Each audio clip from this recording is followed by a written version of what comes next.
धन्यवाद तपाईलाई एकदम धन्यवाद होइन मलाई भन्दा नि तपाईँलाई चाहिँ धेरै धेरै धन्यवाद किनकि एउटा त अब तपाईँको कार्यव्यस्तता हामीले देखिरहेछौँ घरि चितवन लास्ट टाइम चितवन पुगेर आउनुभयो तपाईँ चितवन त्यसपछि अरू कहाँ जानुभयो काठमाडौँ बाहेक तिहार अघि चाहिँ हामी चितवन गयौँ हजुर अनि अहिले काठमाडौँमा चाहिँ धेरै भाइहरू चाहिँ तिहार मनाउन उता गाउँ जानु भएको छ अनि अहिले फर्किने क्रम अब सुरु भइरहेछ है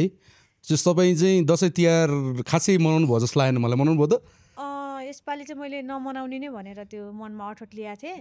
अनि केही भाइहरूले आफूले नमनाए पनि भाइहरूको खुसीको लागि केही जेन्जी भाइहरूले चाहिँ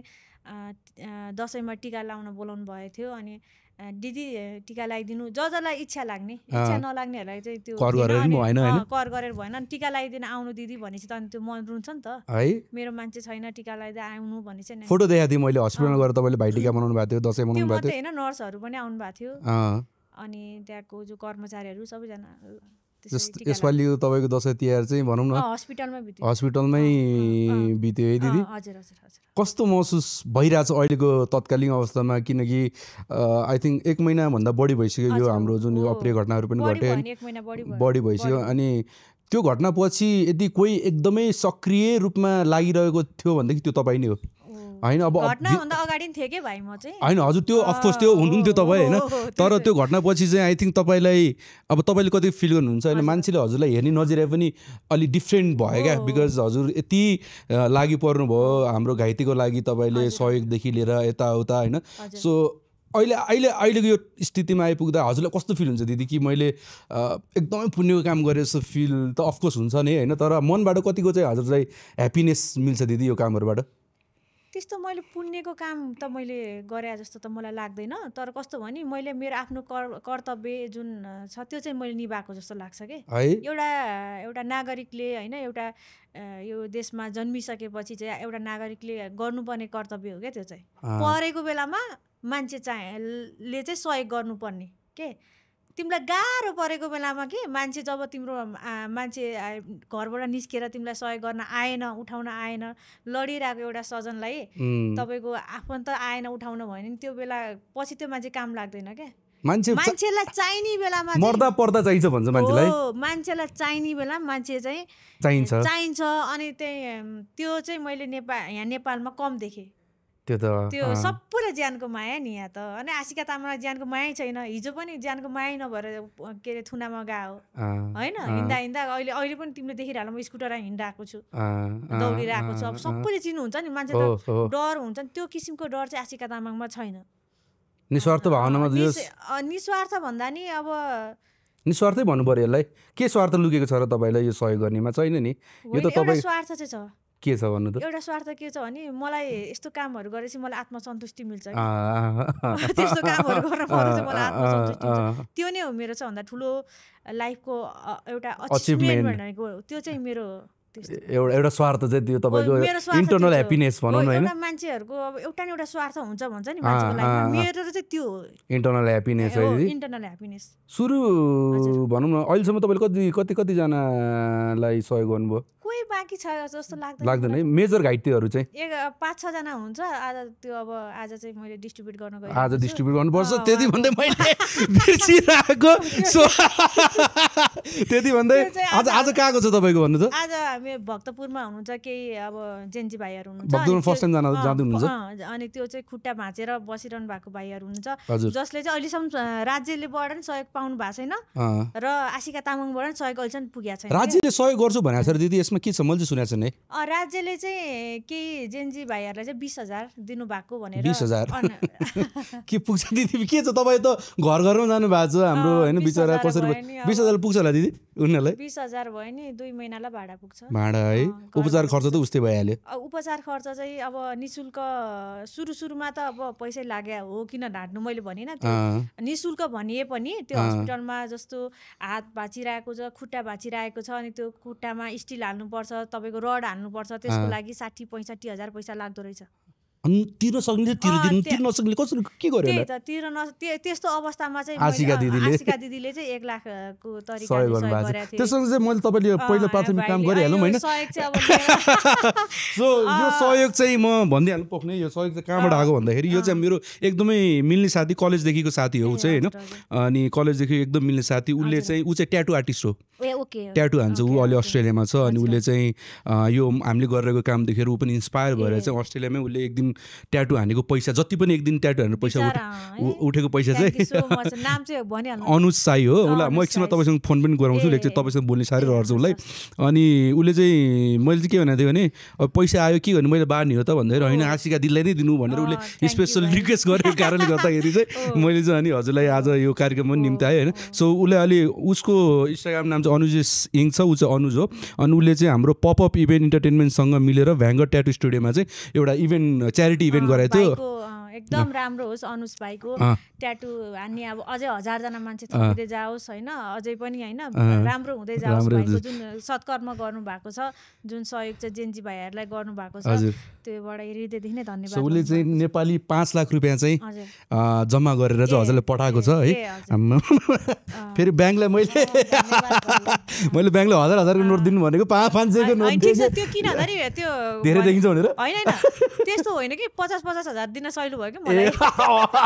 त्यो पनि हो। सो दिदीलाई म हस्तान्तरण गर्न चाहन्छु। धन्यवाद भाइलाई, धन्यवाद। ल ठिक छ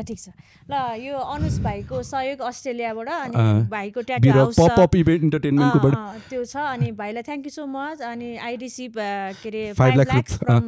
सजन भाइ। अनि त्यसपछि यो सहयोग चाहिँ तपाईँलाई म व्हाट्सएपमा सबै डिटेल कसलाई मैले डिस्ट्रिब्युट गर्छु, त्यो डिटेल पनि दिन्छु होइन। अनि केही भाइहरू हुन्छ, 7-8 जना भाइहरू हुनुहुन्छ, अनि दे आर भेरी ह्याप्पी। अनि कहिले आउँछ अनि त्यसबाट चामल किने खानु पाउँला होइन, भाडा तिरेर बसिरहनु भएको छ। म आज जाँदैछु भक्तपुर, अनि त्यो चाहिँ मैले अपडेट हजुरलाई गराउँछु। थ्याङ्क यू सो मच दिदी, आइदिनु भयो यो सहयोगको लागि अनुज र। अनि स्पेसली थ्याङ्क यू चाहिँ उहाँ सजन भाइलाई। अब सजन भाइ नभए भए यो जुन एउटा पुलको माध्यम काम गर्नुभएको छ, नट ओन्ली 5 लाख, उहाँले अलरेडी यो 10 लाख भयो। 10 लाख चाहिँ भाइबाट चाहिँ रिसिभ भइसकेको छ, यो पनि जानकारी गराउँछु। Thank you so much. ल ओके, सो विथ द्याट दिदी अलिकति भएर अनि त्यो भाइहरूलाई पानीहरू अनि म छु है, तिमीहरूलाई त्यहाँ केही भयो भने अनि त्यहाँ आशिका तामाङ जे भयो नि, मेरोमा त छ नि, तिमीलाई थाहा होला नि, त्यो क्यामेरावाला चस्मा छ नि त। अनि त्यो क्यामेरावाला चस्मा भएपछि फेरि सब डराउने क्या, रेकर्ड गरिरहेछ कि भनेर। प्रहरीहरू पनि वरिपरि नआउने, प्रहरीहरू पनि नआउने। अनि त्यहाँको त्यो कसले त्यो नराम्रो अब त्यस्तो भनौँ न, त्यस्तो गर्न खोजेका मान्छेहरू पनि त्यस्तो मान्छेहरू पनि नजिकै नआउने कि। अनि क्यान्टिनमा त अनि यसो त्यहाँ त्यस्तो बेलामा पनि है, क्यान्टिनमा त्यो भाइहरूलाई त अनि कस्तो के अरे खानेकुरा त महँगो लिएर अरे, त्यस्तो बिरामीलाई पनि है त्यही दिन महँगो लिएको, प्याकिङको खाना धरि महँगो लिएर अरे भनेर त मलाई त सुनाए त्यहाँको भाइहरूले। अनि म गएँ क्यान्टिनमा, सरासर गएँ। अनि के हो तपाईँहरूको यस्तो त्यस्तो चल्दैन नि यहाँ, फेरि तपाईँको क्यान्टिन बन्द होला नि भनिदिएको। अनि भोलिपल्ट त फेरि नर्मल प्राइस अनि त्यो प्याकिङको पनि पैसा कहाँ लिन्छ भनेको के, त्यही माथि त्यही हस्पिटल। तर यो मानवताको भावना चाहिँ किन नभएर दिदी, सबैमा चाहिँ भनिदिनु झन् यस्तो बेला एक्ज्याक्टली यस्तो बेला त फ्रीमा बाँडे पनि पाप लाग्दैन दिदी, हो कि भन्नु न। तपाईँ यस्तो अब उता जानुहोस् न, यता मुगलिङतिर जाममा पर्नुहोस् होइन, एक पोका चाउ उमालेको तपाईँको 50 रुपियाँ 100 रुपियाँ लिन्छ कि, जाब त्यो 20-30 रुपियाँको उसलाई। यस्तै बेला त्यो जाम अप्ठ्यारो पर्छ नि होइन, त्यस्तो बेला चाहिँ नेपालीहरूले चाहिँ एकदमै शोषण गर्नु खोज्छ दिदी। त्यो चाहिँ मलाई एकदमै तपाईँले त्यो एयरलाइनमा पनि एकदमै उ गर्नु भएको छ। जन एक्चुअली एयरलाइनमा पनि के ल्यान्डस्लाइड गरे के गरेर एयरलाइनको फी महँगो भएको थियो नि, त्यति बेला तपाईँले आवाज उठाउनु भएको जस्तो। यो चाहिँ किन छ दिदी, जस्तो यो भावना किन तपाईँले धेरै मान्छेहरू भेट्नुभयो होइन, यो नेपालीहरूले चाहिँ किन अप्ठ्यारोको बेला चाहिँ किन आफ्नो फाइदा खोज्छन् दिदी। जस्तै अब तपाईँले भन्नुभयो भने त्यो क्यान्टिनको बेला, त्यति बेला त आई थिङ्क जति सक्दो त्यति मिनिमल प्राइस देखाएर दिएको भए झन् त्यो पुण्य त कमाइन्थ्यो होला नि त। मान्छेलाई पुण्य भन्दा पनि पैसा कमाउनु चाहिँ ठुलो भइसक्यो जस्तो लाग्दैन तपाईँले? मान्छेमा चाहिँ एकदम त्यही भएर मैले अघि अस्ति नै मैले तपाईँलाई ध्यानको कुरा गरेको थिएँ, चेतनाको एकदमै कमी छ होइन। अनि मान्छेलाई मै खाऊँ, मै लाऊँ, मै धनी बनाऊ, अनि मै चाहिँ सुखी बनाऊ भन्ने जुन प्रविधि छ, अनि त्यो चाहिँ फेरि भगवान्ले हेरिरहनु भएको हुन्छ क्या माथि। त्यो मान्छे त्यसको हिसाब किताब हुन्छ सबै हुन्छ नि, अब त्यसको सब एक हिसाबको कुन त अब अवस्थामा तपाईँले कसलाई लुट्या थियो कसलाई उ गरेको थियो त्यो सबैको हिसाब किताब त भइहाल्छ नि माथि तपाईँ त्यसको चाहिँ हार्डकोर बिलिभ हो दिदी कि यसको हाम्रो यो जुनीमा चाहिँ हामीले जे काम गर्छौँ कर्म गर्छौँ त्यसको चाहिँ माथि चाहिँ त्यसको नतिजा आउँछ भने एकदमै विश्वास गर्नुहुन्छ त्यो चाहिँ मनैबाट लिनुस् होइन लिनुस् आफूले गरेको दुःख अनुसारको त्यो लिनुस् केही छैन होइन तर कस्तो भन्दाखेरि चाहिँ त्यस्तो लुटेर जनता लुटेर त्यस्तो त्यो होइन अब एक पोका चाउमिन जुन बेलामा आफूलाई अप्ठ्यारो पऱ्यो जाममा भनौँ न जाममा कहाँबाट बिचरा यो तिहारमा दसैँमा होइन बिचरा अलिअलि पैसा जम्मा गरेर दसैँमा मनाउनु गइरहेको मान्छेले आफ्नो गाउँ मनाउन गइरहेको बेलामा बाटोमा फ्याट एउटा पहिरो झरिदिन्छ एउटा ढुङ्गा झरिदिन्छ अन्त जाम पर्छ 3-4 घन्टा है जाममा त भोकल मान्छेले त्यो होइन कस्तो अवस्था हुन्छ मान्छेलाई जति पैसा भएन माटो खानु भएन जन्मिएछ मान्छेको जुनी लिएर होइन अनि त्यसपछि खानेकुरा किन्न गयो अनि अब झन् न 20 रुपियाँको चाउचाउलाई 50 रुपियाँ भनिदिने होइन अब 20 रुपियाँको पानीलाई चाहिँ 100 रुपियाँ भनिदिने होइन अनि त्यसपछि 40 रुपियाँ भनिदिने त्यो महँगो भयो नआउनु भन्ने टाइपको एटिट्युड पनि हुन्छ त्यस्तो भन्यो भने त मलाई झनै मेरो त्यस्तो अरू ठाउँमा किन्नु नभन्ने होला नि हुन्छ नि त त्यस्तो मैले भनिरहेको हुन्छु मलाई त्यस्तो पहिला जस्तो सर्किनु हुन्छ कि अहिले नरम भाषामै भन्नुहुन्छ होइन त्यस्तो त अहिले त नरमै हो अगाडि पट्टि मेरो औरा हुन्छ नि औरा जुन मेरो औरा छ त्यो वरिपरि पर्ने मान्छे त्यो शान्त भइसक्छ त्यस्तो केही गर्नै पर्दैन चर्किनु हुँदैन भन्नेवाला है उहाँले थाहा पाइसक्नुहुन्छ सानो पदको मान्छे होस् कि मैले घमण्डले गरे होइन तर तपाईँले त आफ्नो छवि त्यस्तो बनाइसक्नु भयो नि त कि यो चाहिँ गलत हो भने चाहिँ गलत हो आशिका दिदीले चाहिँ भएर त्यस्तो चाहिँ हुँदैन है जस्तो यो अब भयो अब 24 गते त अब त्यो त अप्रिय अब त्यो त झन् 24 गते त मलाई त हानेको प्रहरीले ल हो र ए तपाईले त पुलिसले लखड्न आयो सिभिलमा के त्यो कुरा त्यो 23 मा कि 24 गते 24 गते राति हो सिभिलमा 23 गते चाहिँ म 7 बजेसम्म चाहिँ म भाइहरुसँगै थिएँ सिभिल हस्पिटलमा हैन अनि 23 गते राति चाहिँ मलाई सिभिल प्रहरीज्यूहरुले चाहिँ समात्ने भनेर कुरा आयो हैन मेरो भित्री मान्छेहरुबाट जानकारी आयो मलाई अनि जानकारी के को लागि त्यो सिभिल हस्पिटल आएर गएको भएर होइन अब त्यो चाहिँ त सरकार पुरै ढलिसकेको थिएन नि त अनि हाम्रो जो हुनुहुन्छ शर्माजीको हाम्रो केपी शर्मा ओलीजी पूर्व प्रधानमन्त्रीजीको चाहिँ कस्तो खालको प्रधानमन्त्री हुनुहुन्छ उहाँ चाहिँ असम्भव कुरालाई एकदम मैले भने नि असम्भव कुरालाई चाहिँ सम्भव गर्न खोज्नुहुन्छ के उहाँले बुझ्नुभयो नि त्यही माथि जनताको इच्छा आकांक्षा मारेर के त्यो गर्न खोज्नुहुन्छ अनि त्यही क्रममा चाहिँ अब उहाँकै होला जस्तो लाग्छ मलाई वरिपरिका मेजर कारण चाहिँ के त हजुरलाई पक्रिन चाहिँ त्यति बेला चाहिँ किनकि मैले जेएनजी भाइहरुलाई उक्सायो भनेर कस्तो उस्काउनु त्यो कसरी उस्काउनु त्यस्तो उस्का भन्ने त 1 वर्षदेखि उस्काइरहेको छ मैले एक्लैले त्यो जुन जेएनजी भाइहरुले जुन आवाज उठाइरहनु भएको छ त्यो त एक्लैले उठाइरहेछ भने सजनलाई पनि थाहा छ त्यो त एक्लैले उठाइरहेको छु जुन यो लुटतन्त्र भइरहेको छ जति पनि देशमा चाहिँ शान्ति त्यति बेला सपोर्ट पाएन नि फेरि तपाईले हैन सपोर्ट त अलिअलि पाए तर धेरै हाँसेर जोक बनाए त्यही त अनि त्यहाँबाट अब त्यो मैले भने नि चेतना बिस्तारै खुल्छ त्यसपछि त्यत्रो ठुलो मासमा चेतना आउनलाई त टाइम लाग्छ नि मान्छेले परेपछि पनि चेतना आउँछ नि त त्यति बेला परे थिएन नि त अनि भाइ बहिनीहरुले फेसबुक अब भनौं न बाट चाहिँ बन्द गरेर हाम्रो आवाज चाहिँ साच्चीकै यो जनता यो अहिलेको जुन सरकार छ हाम्रो आवाज चाहिँ दमन गर्न खोजिया रहेछ साच्चीकै यिनीहरूले त भ्रष्टाचार गरेर लिप्त भएर बसिरहेको रहेछ हैन अनि उनीहरूको आफ्नो भ्रष्टाचारको जुन त्यो काण्डहरू चाहिँ बाहिर आउँछ भनेर चाहिँ दमन गर्नलाई त लुकाउन खोजिएको हो नि त्यतिखेरको गृहमन्त्रीले हैन अनि त्यहाँबाट त्यो कुराहरू चाहिँ अनि चाहिँ उहाँकै जो ओलीजी हुनुहुन्थ्यो उहाँकै आफ्नै सरकारको मान्छेहरू हुनुहुन्थ्यो नि त अन्त मेजर तपाईलाई चाहिँ स्पेशली सिभिलबाट पक्रिनु कारण चाहिँ के हो भने के जेएनजी भाइहरुलाई उरे सपोर्ट गरे भएर अनि त्यसपछि गएर त्यतिमा अब सबैभन्दा बढी देखिएको त्यो भाइरलले त्यही दिन मै भएको अब हुन त अरू पनि थियो होला अरू पनि इन्फ्लुएन्सरहरु त थिए त्यहाँ चिनिनी भनेको त आशिका तामाङ मात्रै थियो नि त हैन आशिका तामाङ हजुर पनि हुन्छ तर अरू पनि आई थिंक कलाकारहरु पनि हुनुहुन्थ्यो हैन तर तपाईलाई चाहिँ स्पेशली चाहिँ किन त्यो पर्सनल रेसिपी हो किन अब त्यो होला जस्तो लाग्छ नत्र भने मलाई किन तपाईले मात्र त्यही त नत्र भने मलाई किन 70 दिन थुनियो त त्यो त्यति बेलाको कुरा छ नि त धेरै कारणहरु छ नि त पहिलेदेखिबाट चाहिँ जब मैले भनि न म नेपाल उता जर्मनी छोडेर जब यहाँ आए वाट ह्यापनिङ के भयो त यहाँ है थाहा पाउनु भयो नि त हैन म यतिकै जर्मनी छोडेर आएको होइन भगवानले त मलाई कुनै रिजनले यहाँ पठाएकै हो जानै पर्छ भनेर जानै भयो you have to back in Nepal अनि त्यसपछि गएर तैँले चाहिँ अब रिस्क मोल्नै पर्छ त मैले होइन मृत्युको सामना नि गर्नै पर्छ भनेर त मलाई त त्यही 17 दिन थुनामा राख्दा पनि त के गर्दिन सक्थ्यो नि त त्यही बेलामा अरू केस हालेर अब त्यही लम्बाइदिन सक्थ्यो नि त अनेक कुरा गर्न सक्थ्यो नि त तर के भने जे जस्तो भए पनि माथि भगवानले हेरिरहनु भएको छ होइन भगवानको अगाडि चाहिँ कसैको केही लाग्दैन कि त्यतिखेर चाहिँ उहाँले मलाई थुनेर उहाँका कार्यकर्ताहरू कति खुसी हुनुभएको थियो आमामा फेसबुकभरि ओहो आशिका तामाङलाई 5 दिन त थुनेर राखेँ होइन हामी त जित्यौँ हामी त यस्तो किनकि भगवान किन अहङ्कारले नि भाइ अहङ्कार र इगोले नि मान्छेलाई कहिले पनि त्यसको आयु भने कति हो नि ऊ त्यो रमाउनु जेल मात्रै हो के त्यसपछि जब रियलिस्टिक हुन्छ नि जब रियलमा आउँछ नि रियल लाइफमा वास्तविक एक्चुअल लाइफमा ऊ चाहिँ आउँछ नि अनि फर्ममा आउँछ नि अनि त्यसपछि अनि बल्ल चुपचाप हो के अहिले सबैजना चुपचाप छ नि हजुर त नरसिम्हाको अवतार भए जस्तो भयो त्यो ठ्याक्कै कस्तो हेर्नु दिदी यस्तो पनि राजनीति है कस्तो राजनीतिक हुन्छ 40 वर्षसम्मको यहाँ के अरे नेपाली जनताले अहिलेसम्म चाहिँ एउटा स्वास्थ्य सुविधा पाएको छैन होइन जो निःशुल्क हुनुपर्ने स्वास्थ्य अनि तपाईँको शिक्षा एकदम यो भनेको चाहिँ एकदम आधारभूत कुरा हो कि यो भनेको कुनै एनजिओ आइएनजिओ अथवा आशिका तामाङले गर्नुपर्ने कुरा होइन यो चाहिँ राष्ट्रले चाहिँ निःशुल्क दिनुपर्ने कुरा अहिलेसम्म दिएको छैन हाम्रो देशले ल हेर्नु त के तपाईँको के अरे अस्पतालमा कति महँगो उपचार लिइरहेको छ जबकि त्यो निःशुल्क हुनुपर्ने कुरा हो औषधि निःशुल्क हुनपर्छ हरेक देशमा त्यो छ कानुनमा छ के भाइ स्वास्थ्य संविधानमा छ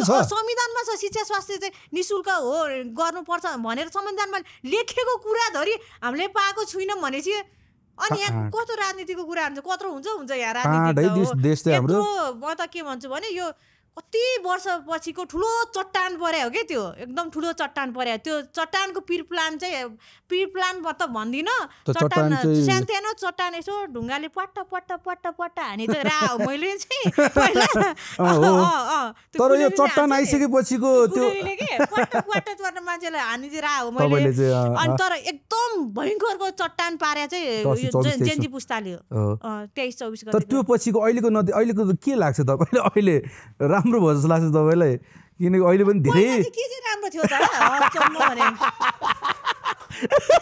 हो र त तर होइन यो जुन यो पहिला चाहिँ के चाहिँ खुल्किया थियो र खुल्किया के भएको थियो त थिएन तर होइन जुन त्यो आन्दोलनपछि चाहिँ एक हिसाबको नेपाली जनताले राहत पाउँछ भनौँ न एउटा एन्टी करप्सन एउटा देश चाहिँ एउटा स्टेबल हुन्छ भन्ने एउटा आशा थियो नि त तर झन् अहिले त देश त एकदमै बिथोलिएको जस्तो लाग्दैन तपाईँले 10 जनाको अन्त जेनजीको 10वटा फर्महरू रहेछ दिदी अहिले तपाईँले याद गर्नु भएको छ भने मतलब अब तराईतिरको एउटा जेनजी टोली रे पहाडको एउटा रे मतलब सबै जेनजी टोली अब हुन्छ नि सबै एकजुट हुनुपर्ने हो भाइहरू तर छुटिरहेछन् क्या छुटिरहनु भएको छ उहाँहरूमा नि अब जुन अब गाइडेन्स गर्ने मान्छेको पनि अभाव छ होइन सानो भाइहरूले पार्टी खोल्छु भनेर हिँड्नु भएको छ होइन अब त्यो चाहिँ अलिकताखेरि कस्तो भन्दाखेरि चाहिँ उहाँहरूमा एकता हुनु पर्यो के हामी के को लागि लडेको थियौँ होइन विचारहरू त्यो पहिले थाहै भएन अब यो त्यो कस्तो भन्दाखेरि यसको लागि लडेको थियो भन्दा नि उहाँहरू चाहिँ खासमा चाहिँ हाम्रो आवाज दमन गरियो फेसबुक खुल्लेन भनेर मात्रै जानुभयो कि उनीहरूले सोचेकै थिएन नसोचेको कुरा अनि अहिले तत्काल निर्माण गर्नलाई अनि चाहिँ जेनजी पुस्तालाई सबै कुरा आरोप लगाएर हुँदैन क्या त्यो चाहिँ बिस्तारै अब सायद जो हुनुहुन्छ हाम्रो प्रधानमन्त्री सुशीला कार्कीजी हुनुहुन्छ होइन उहाँले बिस्तारै चाहिँ त्यो गर्नुहुन्छ होला कि बिस्तारै गर्नु हामीले आशा गरेछौँ म छु त यो देशमा भएन भने त तपाईँले कुनै मन्त्रालय दिने कुरा आयो क्या दिदी म मन्त्रालयमा बसेर के गर्नु मैले काम गर्न सकिनँ भन्नु न तर कुनै आएको थियो आशिका दिदीलाई चाहिँ एउटा के मन्त्रालय दिनुपर्छ भन्ने जस्तो के थियो कुरा अब त्यो त कस्तो जनताले चाहिँ अनुभूति गर्ने कुरा हो कि आशिका तामाङ माफै गर्छु भनेर जानु भन्दा पनि होइन जनताले चुज गर्दाखेरि अहिले फेरि अहिले जुन काम गरिरहेको छु नि भाइ जुन किसिमले काम गरिरहेको छु नि जुन एउटा रफ्तारले मैले त्यो फेरि मैले मन्त्रालयमा मन्त्री बनेर बसेपछि त मैले त्यो काम गर्न पाउँदिनँ नि त यसरी हिँड्नु नि पाउनु भयो तपाईँले अर्को आशिका तामाङ देखाउँ म त्यहाँ छोडिदिन्छु मैले गरिरहेको काम छोडिदिन्छु म मन्त्रालयमा गएर बस्छु हुन्छ भन्छ तत्कालै तपाईँ अहिले यो जुन स्थितिमा हुन्छ जुन पोजिसन हुन्छ त्यसमै तपाईँ जो सेटिस्फाइड हुन्छ सेटिस्फाई भन्दा नि हामीले त कस्तो भने यो भएन है यो काम रङ हो भनिदिने मान्छे जब समाजमा एकजना मान्छे के पूर्व रूपमा के कुनै पनि स्वार्थ नराखिकन भन्ने मान्छे एउटा भएन भने फेरि यहाँ ठुलो झकझकाउने मान्छे के हैन उहाँहरू धेरै एजुकेटेड हुन्छ नि अब हाम्रो जो प्रधानमन्त्री सुशीला कार्की पूर्व न्यायाधीश हुनुहुन्छ हैन उहाँ म भन्दा धेरै बुद्धिजीवी मान्छेहरू पनि हुनुहुन्छ उहाँहरूले सोचिरहनु भयो होला नि त गरिरहनु भयो होला नि त तर उहाँहरूले नि बाटो चुकाउन खोज्नु भयो त्यस्तो गर्नुभयो भने त फेरि अर्को विद्रोह निस्किहाल्छ त्यत्तिकै कहाँ आज भएन भने भोलि भएन भने पर्सि भएन नि निकोर्सि त्यसरी चाहिँ अगाडि बढ्ने हो नि त अब अहिले चाहिँ कस्तो भने के हुन्छ त भनेर लेट्स सी भन्ने कन्डिसनमा छौँ कि हामी टाइममा छौँ जिरो स्टेजमा छौँ कि जिरो स्टेजमा जे पनि हुनसक्छ कि अन्त 0 बाट 1 बन्न टाइम लाग्छ नि त भाइ अनि त्यो टाइम लाग्छ टाइमको अवधि दिनु पर्यो त्यो टाइम अवधिभित्र पनि केही भएन भने बल्ल हामी चाहिँ अगाडि आउने हो कि यस्तो भएन है ल त अब तपाईँहरूकोबाट भएन भनेर आवाज उठाउने हो त्यति जस्तो तपाईँ होपफुल चाहिँ हुनुहुन्छ यो चेन्जेस पछि यो अस्तिको होपफुल नभए यत्रो सत्य धेरै होपफुल छु नि धेरै चलेकै आशामा हो दिदी है हो नि अनि यत्रो 40 वर्षदेखिको चाहिँ एउटा भनौँ न अहिलेसम्म हामीले चाहिँ 62-63 को आन्दोलनमा जुन चाहिँ हामीले चाहिँ यो सामन्तीबाट हट्नुपर्छ हैन गणतन्त्र स्थापना गर्नुपर्छ भनेर जुन किसिमले चाहिँ हामी लागेका थियौँ त्यो त भारै नै छ नि त हैन त्यहाँ बोल्यो भने 5 दिन के मुद्दामा लाएर थुनिने हैन अर्को के एउटा फ्रिडम गर्न मिल्ने भइदियो क्या गर्ने मिल्ने भएको थियो नि त एटलिस्ट के रे जनताले स्वतन्त्रता अनुभूति फिल गरेको छ त एटलिस्ट केही नभए पनि जेनजीले यो जलायो त्यो जलाएको कुरा त भोलि उनीहरूले बनाउँछ हैन त्यस्तो 5 वटा बनाउँछ 100 वटा बनाउँछ त्यस्तो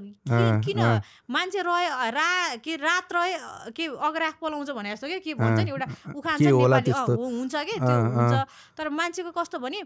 सानो एउटा आश मात्रै भयो भने एउटा आश चाहिँ हुनुपर्छ मान्छेमा हैन हुन्छ यो हुन्छ विकासको एउटा आश हुन्छ भनेर भने जस्तै एउटा आश भयो नि त्यसले चाहिँ भयङ्करको रूप लिन्छ के पछि गएर त्यो चाहिँ मर्नु भएन जुन आश एउटा चाहिँ रहिरहनु पर्यो हैन त्यो आश चाहिँ आशिका तामाङमा अहिलेसम्म छ अरूमा पनि तर मान्छेले तपाईँलाई पनि कति आरोप लाउँछ दिदी मलाई त माया लाग्छ नि बिचरा तपाईँको जस्तै यो डोनेसनको कुरामा पनि मान्छेले अब नाम त नलिउँ अब थाहा पनि होला हैन हैन एउटा दिदी हुनुहुन्छ उहाँले एकदमै अब आशिका तामाङले दिदी हुनुहुन्थ्यो किन त्यो दिदीलाई मैले चिनिरहेको दिदी हो